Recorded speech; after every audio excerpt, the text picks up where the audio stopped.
Freedom is driving a Corvette with the top off. If you have a coupe, this is how you remove the roof panel. You may need help to do this. Be sure the car is parked and off with the parking brake set and the windows open. Lower both sun visors. Open the rear hatch and remove any items in the roof panel storage area. Then release the two handles on the front and the one handle on the rear of the roof panel like this. You simply lift it up and take it over the back and store it in. The roof should rest on the upper receivers. Ensure it's in place with a quick forward push. Reinstalling the roof panel is easier if you have help. You basically follow the same steps in reverse. Once it's positioned, check that the weather stripping on each side is under the panel. The front release handles should be fully open. Push the roof firmly downward to engage the pins. Lock all three handles in place and hook the rear handle's hook in the loop.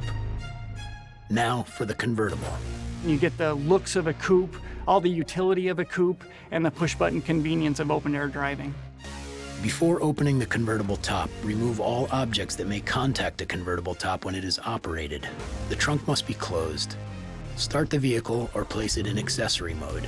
When possible, operate the convertible top when the vehicle is stopped, although the top can be operated while driving below 30 miles per hour. Press and hold this button. The windows will automatically lower and the chime indicates that the convertible top is completely open. The convertible can be opened using the remote key, but it cannot be closed with it. Press and release the unlock button and this button on the key. To close the convertible top, take all the same precautions you did to open it.